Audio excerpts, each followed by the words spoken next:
Hello and welcome to CoreTV News at 4. I am Olajumoke Olatuji. Now, President Muhammadu Buhari has approved the appointment of Aliyu Abubakar as the new Director General and Chief Executive Officer of the National Identity Management Commission. His appointment, which is with immediate effect, follows the expiration of the tenure of Chris Oyeminem. General Manager Corporate Communications NIMC Abdul Hamid Umar confirmed his appointment in a statement issued in Abuja.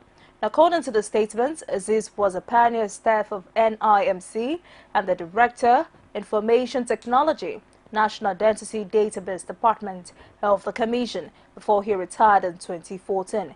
He has more than 30 years of post-qualification experience in engineering and information technology, spanning both the private and public sector. Now, former Kogi State Governor Abubakar Audu has been buried. The APC's governorship candidate whose election was declared inconclusive by INEC died on Sunday. The burial ceremony attracted political bigwigs and sympathizers who thronged to the deceased home to pay their last respect. Our correspondent Rashid reports from Ogbonija in Kogi State.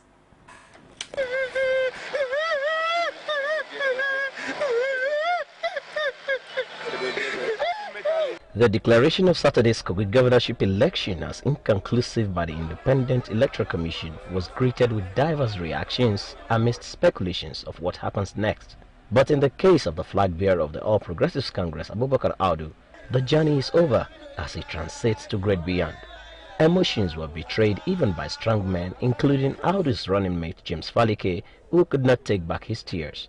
The little hope of seeing Audu again came to play as sympathizers went in marathon prayer. But the hope for his resurrection was dashed when his remains was brought out for Janazah. The old and young could not hold back tears as they catch the last glimpse of late Abubakar Audu. They also had words for the man they cherished and respected. The main icons of development that have been where he sang on. That's why people are endeared to him, that when he comes in, whatever he says he will do, he must do, he will accomplish it. It will be very, very difficult to have somebody who takes its position in Kogi State.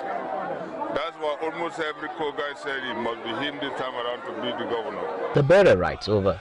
The gathering dispersed, leaving a signal to the end of an era and the wake of a new dawn in Kogi's politics. Rashid, CoreTV News, Ogbonija, Kogi State. Then the first executive governor of Kogi State, Abubakar Audu, has been buried the day after he died in his country home. He died at the time results from the governorship election in which was a leading contender were being collated. At the time of his death, Prince Abubakar Audu was on the verge of getting the second term he had longed for since he lost to Ibrahim Idris in 2003. Now we'll now take a look at the life and times of one of Kogi State's most prominent indigents.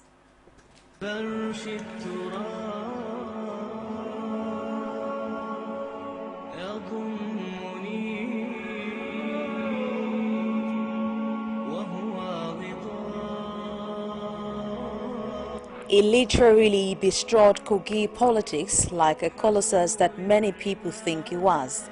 Since he was first elected governor in 1991, Prince Abubakar Audu has participated in every governorship election to date. He was twice elected governor and was on the verge of winning, got a third time until he died while results of Saturday's election were being collated. Born on October 27, 1947 to a royal family in a rustic settlement in Kogi State, Prince Audu rose to prominence as a British-trained banker but became better known as flamboyant politician. He spent 25 years with the First Bank, formerly known as Standard Bank, in different capacities at management levels until 1986 when he was appointed as Commissioner for Finance and Economic Planning in the former Benue State in 1986. 2 years after, he returned to First Bank of Nigeria PLC as General Manager, but was in 1991 named Executive Director of SFB International Bank PLC. This too was short-lived as Audu soon ventured into politics to contest for the governorship position in Kogi State under the ticket of the National Republic Convention in November of same year. He was sworn in on January 2, 1992 as the first executive governor of the state, a seat he occupied for about 22 months until the Abacha coup put an end to his tenure in November 1993. In 1999, when democracy was restored, he again contested on the platform of the All People's Party and for 4 years embarked on what his supporters have described as the most productive years in the young history of the state. Aldo lost his bid for a second time to Ibrahim Idris in 2003. Undeterred, he made another attempt in 2007, but was again defeated by Idris, even though he was later able to prove his allegations of electoral malpractices. The election tribunal ordered fresh elections, which Aldo again lost. In 2011, the dogged politician was again on the ballot paper and again lost to a relative newcomer, Idris Wada. Last Saturday was Prince Aldo's 5th attempt to get a second term of 4 years, and prior to the election, he had maintained that he would pave the way for power shift to Kogi West or Central after the endless domination of the political terrain by the majority Igala of Kogi East. And there was indeed on the cup of victory, leading the incumbent by over 40,000 votes when the election was declared inconclusive because the number of cancelled votes, put at about 49,000 votes, was more than the difference between the leading candidates. It was in the midst of this that news filtered out that the Prince of Ogbonicha had kept a date with fate within hours of casting his vote and expressing optimism about realizing his long-standing ambition. Unfortunately, that wasn't to be. Prince Aldo Abubakar died when victory was in sight.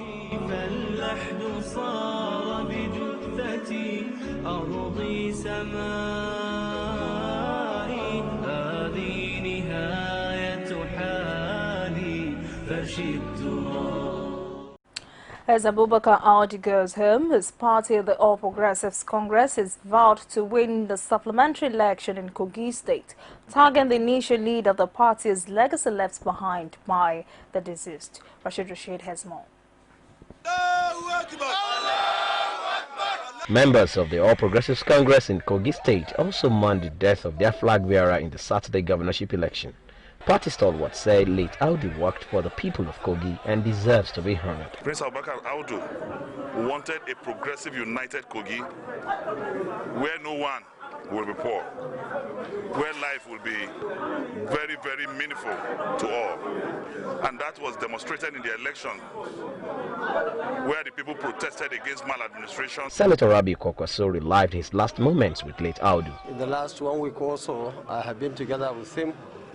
And from what he told me, especially about his achievements and what happened throughout his life, I believe we should all thank God for his life. The party, however, says it is ready to finish what late Aldo Abubakar started in the state. The opportunity has come, but the glorious God that we cannot question has called him home. But we thank God because he has won an election. He has brought the change that we deserve in Kogi. And that is legacy. We will make sure that we follow it to its logical conclusion. With one significant player down in the state, Kogi APC is left with the task of what becomes of the party's fate with the unresolved political situation at hand. Rashid, CoreTV News, Ogbonicha, Kogi State. Lagos lawyer Festus Keyamo says Aldo Abubakar's running mate James Faleke has the constitutional backing to run as the party's candidate with the death of the All Progressives Congress governorship candidate in Kogi State. In a statement, Keyamo emphasized that the duo ran a joint ticket which has already been allocated votes before the election was declared inconclusive. He, however, conceded that the Constitution does not envisage the death of a candidate in the middle of an electoral process, arguing that the closest scenario to what happened was in 1999 when Atiku Abubakar became vice president soon after emerging as the Adamawa state governor. Keyamo noted that the same constitutional provision of Section 181, subsection 1 is the best in this situation, adding that the party would have to choose a running mate for Faleke in the next phase of the Kogi governorship election. Imo State Governor Rochas Okorocha has dismissed claims that he blamed APC national leader Bola Tinubu for Boubacar Audu's death. They blamed the report and Facebook supporters of the People's Democratic Party. His special assistant on information and communications technology, Ikenna Ogbonna, said in a statement that the allegation is a tale full of thrash. He maintained that Okorocha spent the better part of Sunday chairing a stakeholders forum of Southeast leaders and did not return to Owerri same night. The governor's aide wondered why the author of the allegation did not cite the medium where they claimed they got the interview, supposedly granted by his principal. He described the purported interview as a ploy to bring Governor Okorocha on loggerheads with leaders of the party, especially Bola Tinubu. We'll take a break now. We're back on our stories. Please join us again. Is it crazy or autocracy? Or what type of crazy is that? Except crazy. News making the headlines. Black Maria is to carry criminals, treasure looters that are in government today. Sometimes it gets confrontational. Slap you in the face. Excuse me, don't put words into my mouth. Whatever it is that will bring our military to the Supreme.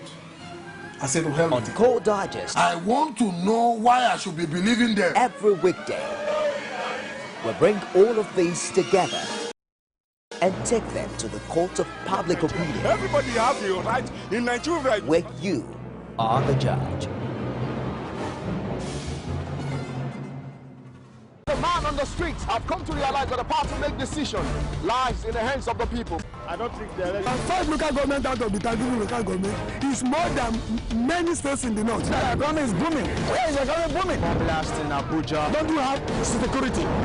Why are we fighting? President should not just sit in Abuja or in Asokoro or wherever he lives. Let us avoid the Boko Haram. The government cannot be there and be here at the same time. The life of the citizens, community need to be protected. It can't work out. Bring the message of peace. Let there be proper devolution of power from the center. The center is too powerful.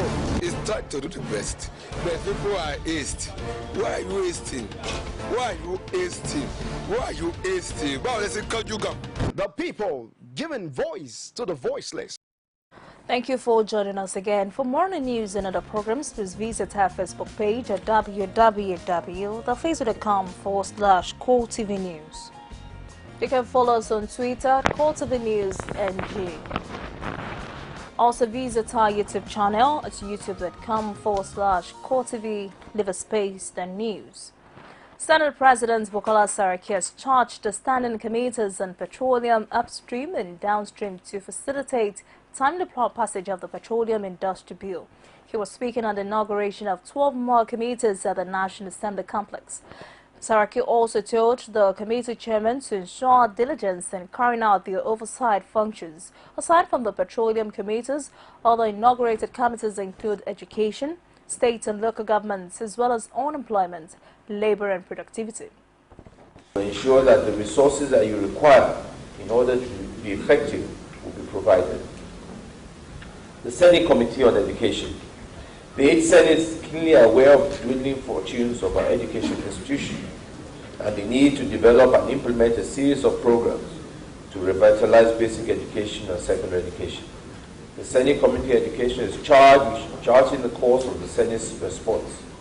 The 8th Senate expectations that before the end of the session, the committee will put in place a roadmap of necessary legislative intervention to revamp basic education secondary school system as a whole, with a framework that will directly target technical growth and competition. The Senate Committee on the Petroleum Upstream, Downstream, and the oil and gas industry remains the lifeblood of the Nigerian economy. The industry is going through a downturn period, which represents also the opportunity for us to to reform the local industry to meet the challenges changing times. Attempts in the past to reform the industry through the Petroleum Industry Bill have not been able to go full circle for a number of reasons.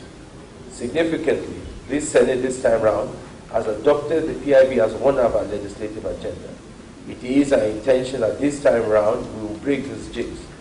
And in Senate, in doing that, very soon we hope that we will be able to come up with the PIB for first reading.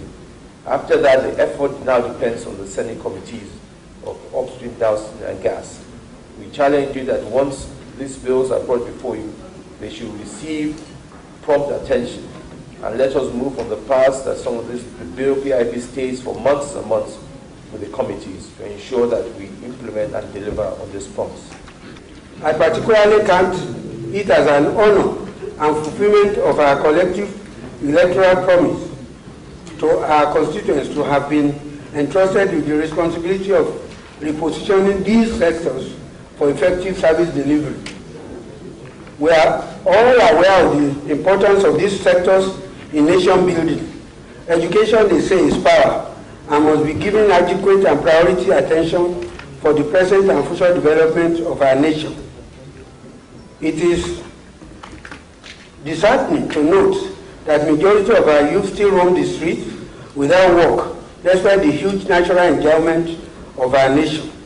In order to try and alleviate the myriad of problems confronting the country, we shall all join hands with the present administration towards salvaging these sectors from further damage and total collapse. Nigeria looks set to bond a long-awaited oil law to speed up its passage through the parliament, potentially unlocking billions of dollars in frozen investments. Now, the petroleum industry bill has been gathering dust since 2008 because of disagreements between the governments and global oil majors over its terms. With another shot by the current dispensation of the National Assembly, Sirayako takes a look at the possibility of the long-term delay of the bill. The idea of the Petroleum Industry Bill began in 2007, following the recommendations of a presidential committee set up to carry out oil and gas sector reforms in the country under the leadership of late Musa Yar'Adua. The reforms were expected to form the nucleus of Nigeria's aspiration to become one of the most industrialized nations in the world by the year 2020. Given the far-reaching reforms it will give to the petroleum industry, the Petroleum Industry Bill is arguably the most talked about legislation in the country. However, this bill has not left the legislative oven since December 2008. Owing to this new administration, the 8th National Assembly has promised to give it another shot. The Senate Committee on the Petroleum Upstream, Downstream, and Gas, the oil and gas industry remains the lifeblood of the Nigerian economy. The industry is going through a downturn period, which represents also the opportunity for us to reform the local industry to meet the challenges changing times. Attempts in the past to reform the industry through the Petroleum Industry Bill have not been able to go full circle for a number of reasons. Significantly, this Senate this time round has adopted the PIB as one of our legislative agenda. It is our intention that this time round we will break this jinx.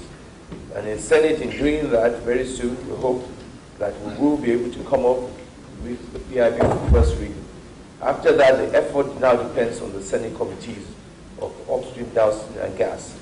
We challenge you that once these bills are brought before you, they should receive prompt attention.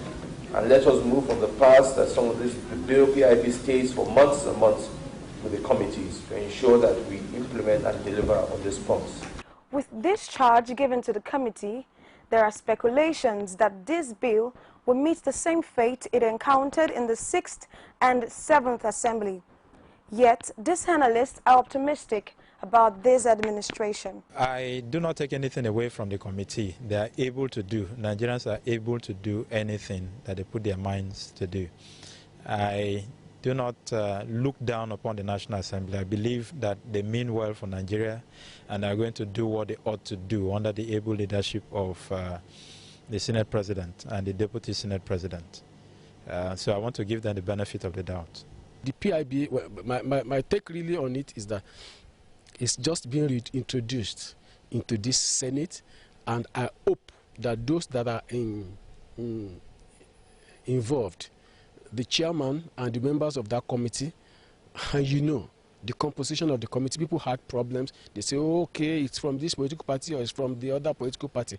I hope and believe sincerely that they will allow the bill to see the light of the day. Following the assurance given by the Senate House on the petroleum industry, one can only hope that the bill will be enacted into law for the resuscitation of the oil and gas industry. Sarah Ayeku, CoreTV News, Lagos.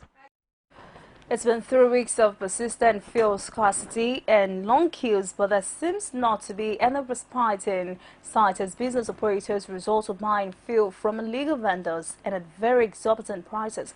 Our correspondent Sarah Ayeku, while roving the streets, focuses on the effect of this impediment on small-scale businesses. Aside from commuters queuing at filling station for premium motor spirit PMS, which has become a norm in the past weeks, small business operations in Lagos and other parts of the country are not left out as they also feel the brunt of the persistent fuel scarcity. With the erratic power supply in the country over the years, small businesses largely depend on petrol to keep their enterprises running and contribute their own quota to the Nigerian economy. This, however, seems to be difficult in the face of continuous challenge of fuel scarcity. The fuel scarcity has affected in a lot of ways. Like, for example, this morning when I was taking my kids to school, before I got to Berger, my car was already showing red light, and I just kept on praying that I hope my fuel will not finish, and I needed to pick my kids in school, so I needed to start looking for black market to buy because the queue in the filling stations are so, they are just too long that I just cannot even queue up. This Lagos state know that there is fuel scarcity because from my house to here, to this Olora junction, I used to take transport of 300 naira, but since last week I'm spending 550 naira. So there's fuel scarcity everywhere now. The issue of fuel scarcity seems to continue unabated as getting the product have become so difficult, with some filling station selling above the official pump price and black marketers having a field day. When people come here, they demand for cool something, and normally we don't have cool something here because of no light. For past 1 week I've been here, I've never seen lights for daytime like this. With the Yuletide season around the corner, operators of barbering salons, hairdressing salons, business center owners and other business operators are calling on the relevant authorities to find a lasting solution to the challenge of fuel scarcity. Sarah Ayeku, CoreTV News, Lagos. A magistrate court in Abuja is fixed to December 1 to rule on an application filed by the Department of State Service for the transfer of the suit against pro-Biafra activist Nnamdi Kanu. Now, this was after the DSS had produced the leader of the indigenous people of Biafra in court. A request prosecution counsel, Moses Ndako, is seeking transfer of the case to the Federal High Court in Abuja on the ground that the court lacks jurisdiction to hear charges of treasonable felony. Kanu's first public appearance since his arrest in October in Lagos came on a day pro-Biafra activists staged a protest in the vicinity of the court. Judicial correspondent Basila Kafo has won this report presented from our studios. The IPOB leader Nnamdi Kanu arrived in the court beaming with smiles at about 10:30 a.m. amidst heavy security. His supporters had also mobilized in their numbers, chanting solidarity songs and demanding the release of the man they say is their hero. Policemen formed a barricade at the entrance of the court to prevent the Kanu supporters from gaining access. In court, the prosecution argued for the transfer of the case to a higher court because the man behind the banned Radio Biafra is to face treasonable felony charges. His lawyers put a strong argument against the application, but Chief Magistrate Shuaibu Osman fixed ruling for December 1. After his brief court appearance, Kanu made an attempt to speak with journalists after the court session. But his effort was resisted by the security operatives who led him into a waiting vehicle. what we're saying is that it is for the world to look at what is transpiring. We are asking that the rule of law should be obeyed. We are not saying that Nnamdi Kanu is declared did not commit anything. But under Chapter 4 of our Constitution, he's presumed innocent. He's supposed to enjoy the bail that was given to him to enable him prepare for his trial. What we are saying is that whatever you have, put it in front of the court. Let us come and then follow it, sequentially, and then look at it from the point of law. But we are still at the preliminaries, where somebody has been granted bail for over 1 month, and we're still arguing as to whether he will get his freedom or not. While he was driven away, the crowd of supporters who had gathered near the court continued to chant freedom songs and slogans in a peaceful manner.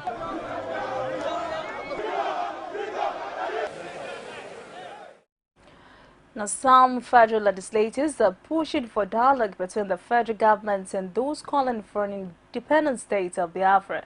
Now, speaking with CoreTV News crew, the members say it is necessary to meet with the leadership of the indigenous people of Biafra and other groups behind the agitation with a view to hearing their demands. Correspondent Jamila Fegwa reports.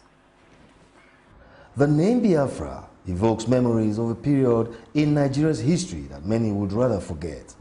Between 1967 and 1970, the country went through a bloody civil war brought about by southeastern secessionists led by Chukwuemeka Odumegu Ojukwu, then a lieutenant colonel in the Nigerian army. Their demands were simple: self-rule for states in southeastern Nigeria. The Igbos, as then, felt they were marginalized, and most of what was shared as Nigeria's commonwealth came from their area. Thousands of people died and many wounded. The scars of the 4-year-long war is still evident more than 40 years after the last shot was fired. Now, the battle cry for the actualization of that dream is renting the air again. These legislators are calling for caution. This issue emanates also the negative value processes that have been derived from governance in the last couple of decades. So what we think is that by the time the House addresses it jointly with the Senate, we will be able to find, just like the way Boko Haram started gradually, we don't want this issue of Biafra to come up in that way. Because this time around, if you look at it, the youths all over the country trying, because of the economic hardship, downturn, people, unemployment.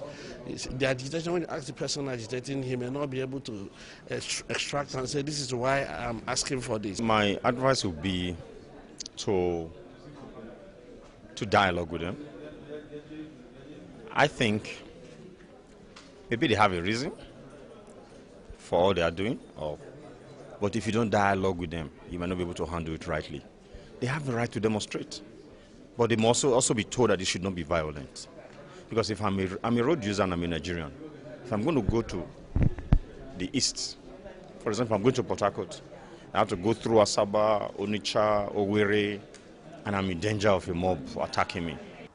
Nigeria is currently going through an insurgency which has ravaged the northeast, killing many and sacking thousands from their communities. In calling for peace, this legislator from Yobe State speaks of his personal experience. I'm talking to you right away. I'm one of those IDPs. My state is severely heated by this insurgency. And when people are calling for war or they are calling for division, it's because they have never seen what the manifestation is all about. This is a place where I cannot be linked up to some of my relations and some of my family members. Up to now, there is no news. Some of them I cannot even trace their whereabouts. One basic question many are asking, however, is what has brought Nigeria to this level in a country that its people have lived peacefully for decades? Democracy calls for agitation on its own because it's like somebody let loose. You have attained your freedom. Maybe things prior to this time you didn't ask for. It's time for you to ask. Maybe you've been oppressed for a long time. So you can see that some of these things are out of oppression, out of deniers here and there. So all we need to do, both as a parliament and indeed as government, is that if we see those that are genuine, people we can feel, not people wearing masks, you can't see them. Let's get them, because it's better to judge than to war. These and many more need to be answered. But one thing is clear to these legislators: Nigeria cannot afford another bloody war. They insist that the unity of the country and the future of the younger generation should be uppermost in the minds of those calling for a division. Jamil Afegwa, CoreTV News, Abuja. The Sultan of Sokoto, Muhammad Abubakar III, is advised that pro-Biafra agitators to tread with caution. He made a case for dialogue at the Second General Assembly of Northern Traditional Rulers in Kaduna. Our correspondent Amina Nebe has more on this report presented from our studios. It's the Second General Assembly of the Northern Traditional Rulers. But beyond admonishing his colleagues on the security situation in the region, the Sultan has a piece of advice on pro-Biafra agitation and other divisive issues. When we meet with our political leaders, we tell them that we are only here to advise them, and we are advisors. And we continue to advise them as long as it's necessary. We continue to advise them for the good of our people, especially in the northern states. Earlier, Kaduna State Governor Nasir El-Rufai had noted that peace is the responsibility of all. He added that development can only thrive in an atmosphere of peace and understanding. To continue to sensitize our citizens that are your subjects in various domains, to embrace peace and security as the collective responsibility for all, and to continue to assist the various governments in their efforts to restore sustainable development. We all know that peace requires more than just having armed security personnel on the streets. Peace is fostered by the willingness of communities to live in harmony.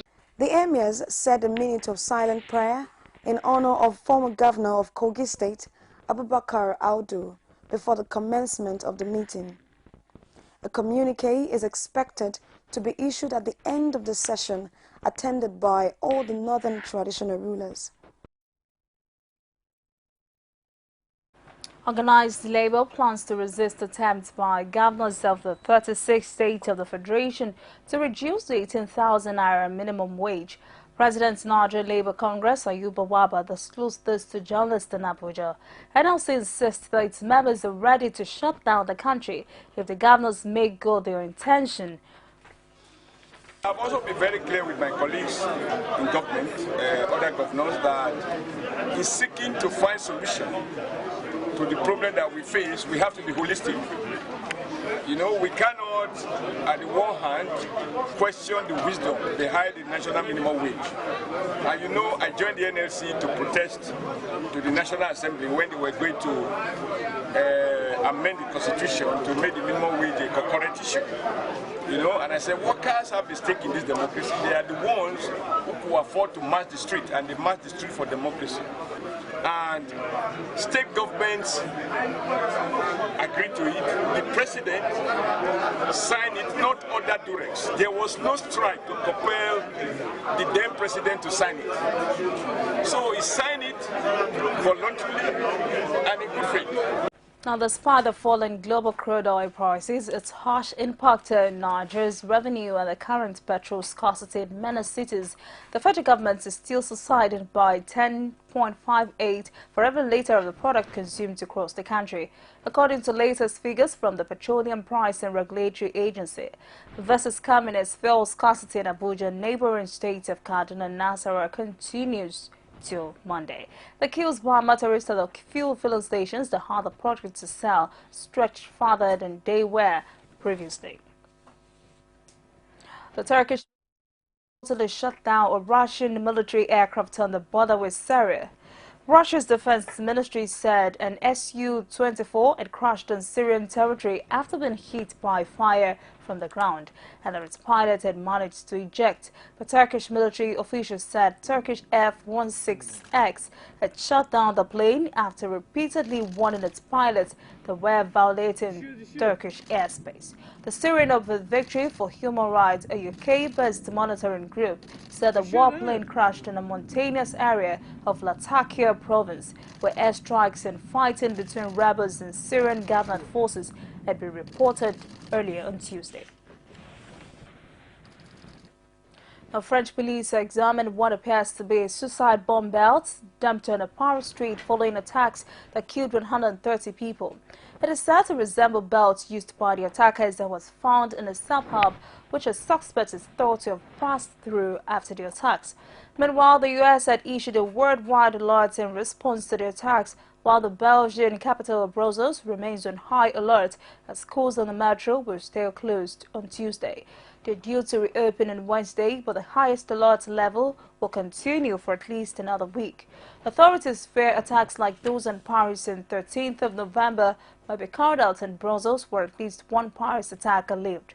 Prime Minister Charles Michel warned that the threat remained imminent. French President François Hollande is due to meet U.S. President Barack Obama on Tuesday as he continues a busy week of international diplomacy, during which he will meet all of the permanent members of the UN Security Council.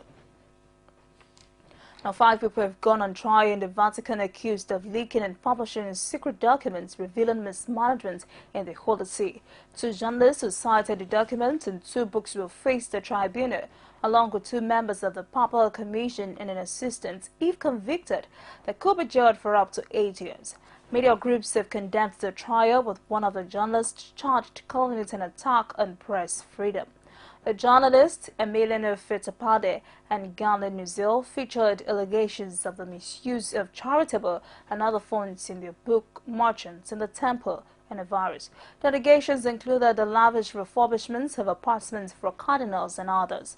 The 3 accused of leaking the document was Spanish priest Lucio Balde, his secretary, and an Italian public relations expert who sat in a commission to advise the Pope on economic reform. U.S. scientists say they have bred a genetically modified mosquito that can resist malaria infection. According to them, if the lab technique works in the field, it could offer a new way of stopping the biting insects from spreading malaria to humans. The scientists put a new resistance gene in the mosquito's own DNA using a gene editing method called CRISPR, and when the mosquitoes mate, their offspring inherits the same resistance in theory. If these mosquitoes bite people, they should not be able to pass on the parasites that causes malaria. About 3.2 billion people, almost half of the world's population, are at risk of malaria. Bed nets, insecticides and repellents can help stop the insect biting, and drugs can also be given to anyone who catches the infection, but the disease still kills around 580,000 people a year. And Vice President Michel Platini could be facing a life ban from football. This is according to his lawyers. The suspended UEFA chief is serving a 90-day suspension on corruption charges alongside outgoing FIFA President Sepp Blatter, while FIFA's adjudicative committee considers its verdict. Platini's lawyer, Thibaut Diaz, says the ethics investigators is excessive. Recommendations are a scandal. The adjudicatory committee intends to announce its verdict next month. The Frenchman is facing sanctions about his loyal payments to Platini. 60 received 1.35 million from Blatter, 79 in 2011, for consultation work done 9 years earlier. The pair, who was serving 90-day provisional bonds, have denied any wrongdoing but admitted there was no written contract. Platini is currently barred from taking part in the campaign to replace Blatter as FIFA president, but is taking his case to the Court of Arbitration for Sport. And finally, Arsene Wenger has criticized UEFA's drug regulations, saying current rules basically accept doping. Arsenal manager's comments comes after Dinamo Zagreb's original Adami was banned for 4 years for failing a test after his side's Champions League wins over the Gunners in September. Dinamo had not been qualified from the competition, as regulations state 2 or more players must test positive before that punishment is considered. Arsenal need to beat Zagreb at home on Tuesday to keep alive any hopes of making it to the knockout stages of the Champions League. Wenger, who has spoken out on several occasions on drug issues, revealed that 10 doping control officers from UEFA were present at the Premier League club on Friday. But that is a wrap on CoreTV News at 4. Many thanks for watching. I'm Olajumoke from CoreTV.